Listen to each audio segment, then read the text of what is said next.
Nabi sallallahu alaihi wasallam melihat Allah Subhanahu wa taala. Munajat baginda sallallahu alaihi wasallam. Fara'a rabbahu subhanahu wa ta'ala. Fakhara an-nabiyyu sallallahu alaihi wasallam sajidan wa kallamahu rabbuhu inda dhalik. Faqala lahu, "Ya Muhammad." Qala, "Labbaika ya Rabb."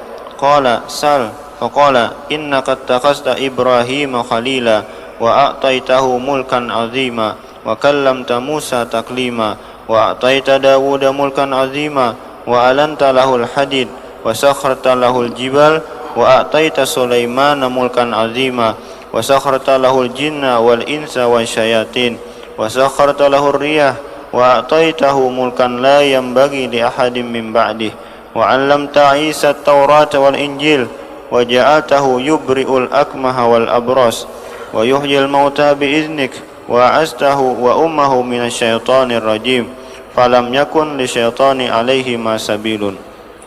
Baginda Nabi sallallahu alaihi wasallam melihat Allah Subhanahu wa taala. Allah bukakan hijab sehingga baginda Nabi dapat melihat zatnya. Tidak hanya melihat dengan hatinya, bahkan dengan kedua matanya yang mulia, dengan cara yang hanya Allah dan Rasulnya saja yang tahu. Lalu baginda Nabi sallallahu alaihi wasallam sujud di hadapan Allah. Maka Allah berdialog dengan baginda sallallahu alaihi wasallam. Allah menyeru, "Wahai Muhammad." Baginda menjawab, "Labbaik." Dan aku sahut panggilanmu. "Wahai Tuhanku." Allah menyuruh lagi, "Mohonlah apa saja yang engkau inginkan." Maka baginda Nabi sallallahu alaihi wasallam pun berkata di dalam munajatnya yang panjang, "Sesungguhnya engkau telah jadikan Ibrahim sebagai kekasihmu.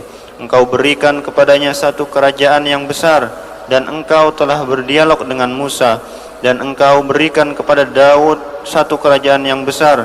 Engkau lembutkan besi kepadanya, engkau tundukkan bukit-bukit bertasbih bersamanya.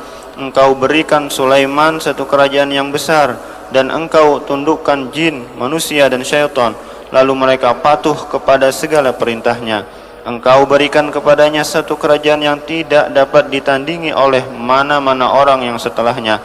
Dan engkau telah ajarkan kepada Isa akan kitab Taurat dan Injil. Dan engkau berikan kepadanya keahlian menyembuhkan penyakit buta sejak dilahirkan dan penyakit kusta. Dan dia dapat menghidupkan orang-orang yang telah mati dengan izin darimu.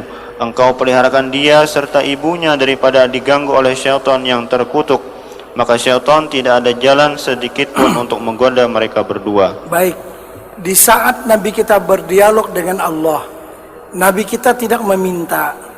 Nabi kita cuma menyebutkan pemberian-pemberian besar Allah kepada nabi-nabi sebelum Nabi Muhammad sallallahu alaihi wasallam.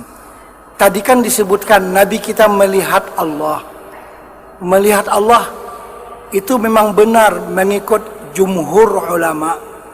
Nabi kita melihat Allah cuma bila kaifin wala inhisarin, tanpa ada kaifiat. Bagaimana enggak bisa ditanya. Bagaimana caranya itu jangan ditanya. Serahkan ilmunya kepada Allah Subhanahu wa taala. Cuma kita percaya bahwa Nabi kita pada malam Isra dan Mi'raj melihat Allah. Bagaimana? Jangan percaya. Itu kita nggak mampu. Kan sebelumnya sudah saya berikan mukaddimah. Akal manusia ini bukan tidak baik, tapi banyak hal-hal yang akal manusia tidak dapat mencerna permasalahan tersebut. Kita cuma menerima seperti apa yang disampaikan kepada kita. Termasuklah bagaimana Nabi kita melihat Allah. Itu kita serahkan ilmunya kepada Allah Subhanahu wa taala. Kita cuma percaya. Jumhur ulama memilih pendapat Ibnu Abbas yang telah mengatakan bahwa Nabi kita memang benar-benar melihat Allah Subhanahu wa taala. Ada pendapat kecil di kalangan ulama kata Nabi kita tidak melihat, seperti yang diriwayatkan daripada Siti Aisyah radhiyallahu taala anha. Kita pun tidak campur tangan dalam masalah ini, mengambil apa yang telah dimu'tamadkan oleh jumhur ulama bahwa Nabi kita memang telah melihat Allah pada malam itu dengan tanpa kita mengetahui caranya. karena ilmunya itu tidak ada bagi kita. Kemudian Allah berfirman kepada Nabi Muhammad, mintalah apa yang kamu mau. Rupanya Nabi kita nggak mau minta. Ya.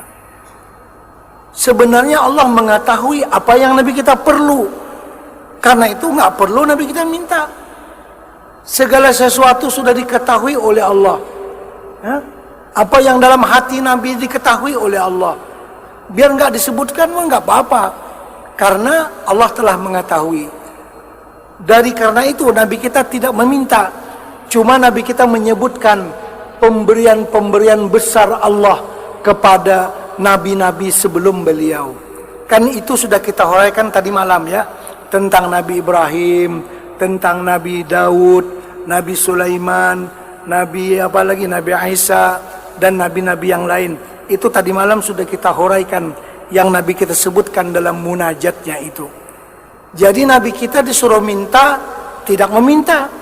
Cuma menyebutkan pemberian Allah yang telah dianugerahkannya kepada nabi-nabi sebelum Nabi Muhammad. Itu adab Nabi kita. Terserah saja apa yang engkau mau bagi kepada aku ya Allah.